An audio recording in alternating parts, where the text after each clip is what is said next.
नमस्कार, dB live Chhattisgarh में आपका स्वागत है। छत्तीसगढ़ की तमाम बड़ी खबरों के साथ मैं हूं सिमरन कौर। आइए देखते हैं आज की सुर्खियां।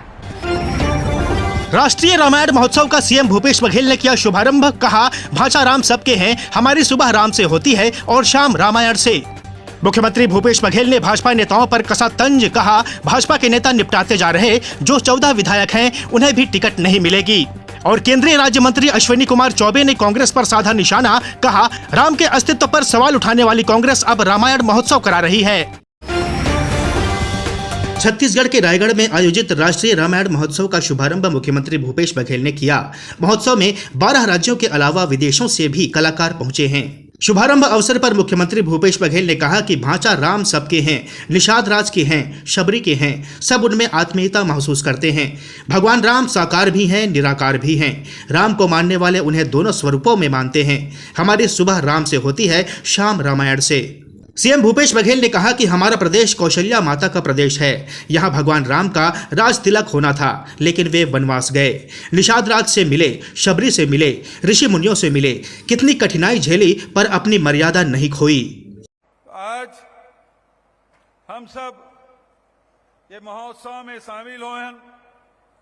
छत्तीसगढ़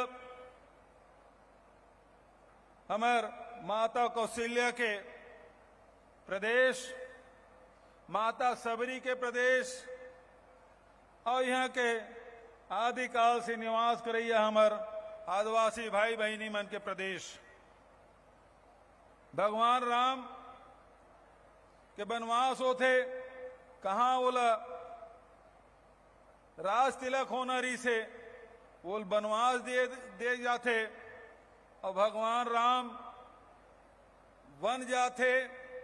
वन में गुहाराज निषाद से मिलते, यहाँ के आदिवासी मन से मिलते, जंगल में रहिया ऋषि मुनि मन से मिलते, सबरी माता से मिलते और तब बहुत कठिनाई परेशानी झेलते हुए भी भगवान राम अपन मर्यादा ला कभू नहीं खोइस और भगवान राम बन नहीं गिस, बन गए मर्यादा पुरुषोत्तम राम बन गए। इसके पूर्व मार्च पास्ट से कार्यक्रम की शुरुआत हुई। सबसे पहले इंडोनेशिया के दल ने विदेशों में रामकथा के स्वरूप को दर्शाया। इसके बाद 21 सदस्यीय असम के दल ने अपनी प्रस्तुति दी।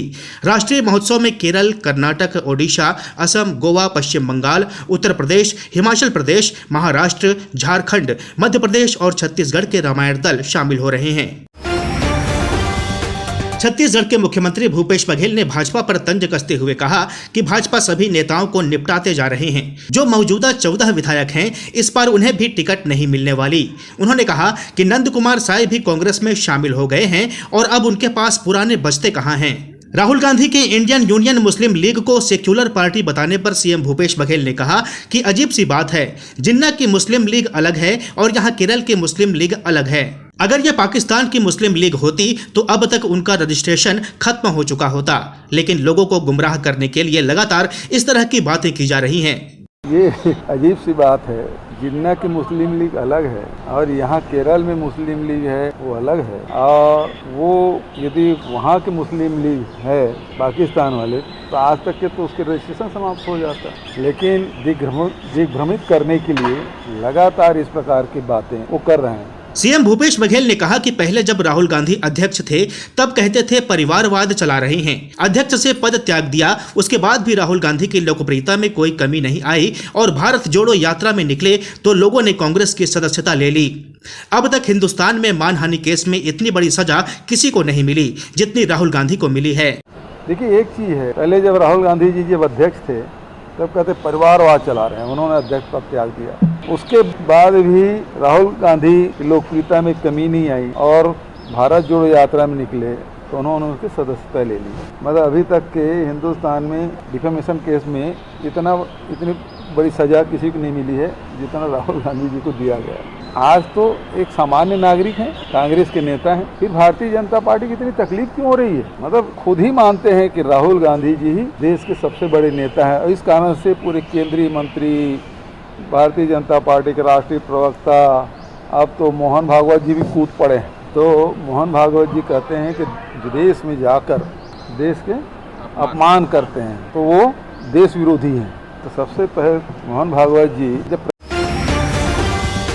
केंद्रीय राज्य मंत्री अश्विनी कुमार चौबे ने रामायण महोत्सव को लेकर कांग्रेस सरकार पर निशाना साधा है। उन्होंने कहा कि राम के अस्तित्व पर सवाल उठाने वाली कांग्रेस आज रामायण महोत्सव करा रही है। राम वन गमन पथ भी हमारी सरकार के कार्यकाल का हिस्सा था। बिलासपुर प्रवास के दौरान केंद्रीय राज्य मंत्री अश्विनी कुमार चौबे ने कहा कि केंद्र हर तरह का सहयोग राज्य सरकार का कर रही है, बावजूद इसके यहां की सरकार सही काम नहीं कर पा रही है। राम मंदिर निर्माण पर भ्रष्टाचार के सवाल पर उन्होंने कहा कि यह कांग्रेस का दुष्प्रचार है। भाजपा राम मंदिर का निर्माण कर रही है। जनवरी में मंदिर तैयार होगा और आप सब उसके पुजारी होंगे। केंद्रीय मंत्री ने कहा कि केंद्र सरकार ने पूरे देश में FSSA के तहत 31 दिसंबर 2023 तक निःशुल्क खाद्यान्न की अनुमति दी है, लेकिन दुर्भाग्य है कि राज्य सरकार उसे भी सही से नहीं दे पा रही है। केंद्रीय मंत्री अश्विनी कुमार चौबे ने कांग्रेस पार्टी पर तंज कसते हुए कहा कि एक तरफ कांग्रेस पार्टी रामायण को काल्पनिक बताती है और वहीं अब छत्तीसगढ़ में रामायण महोत्सव करा रही है। ये अच्छी बात है, भगवान राम इनको सद्बुद्धि दे। छत्तीसगढ़ में पद्मश्री अवार्ड प्राप्त film actor Anuj Sharma, Padmashri Radheshyam barley, पूर्व IAS RPS त्यागी समेत राज्य अलंकरण से सम्मानित 13 कलाकारों ने भाजपा में प्रवेश किया है। भाजपा कार्यालय एकात्म परिसर में आयोजित एक कार्यक्रम में प्रदेश प्रभारी ओम माथुर, प्रदेश अध्यक्ष अरुण साव व राष्ट्रीय उपाध्यक्ष रमन सिंह की मौजूदगी में इन्होंने भाजपा प्रवेश किया है। प्रदेश अध्यक्ष साव ने कहा कि यह छत्तीसगढ़ में भाजपा के लिए शुभ संकेत है। प्रदेश में कांग्रेस और उसकी सरकार की उल्टी गिनती शुरू हो गई है। बता दें कि पद्मश्री अनुज शर्मा के नेतृत्व में छत्तीसगढ़ फिल्म इंडस्ट्रीज के 1 दर्जन कलाकारों और आधा दर्जन प्रोड्यूसर, डायरेक्टर, प्रोडक्शन मैनेजर, 1 दर्जन किसान सहित 52 लोगों ने भाजपा में प्रवेश किया। पद्मश्री राधेश्याम बारले के नेतृत्व में दुर्ग संभाग के 169 कलाकारों के साथ ही रायपुर संभाग के लगभग 100 व बिलासपुर संभाग के 28 कलाकारों सहित कला से जुड़े 300 से अधिक लोग भाजपा में शामिल हुए। इस बुलेटिन में फिलहाल इतना ही। बने रहिए DB लाइव छत्तीसगढ़ के साथ। नमस्कार।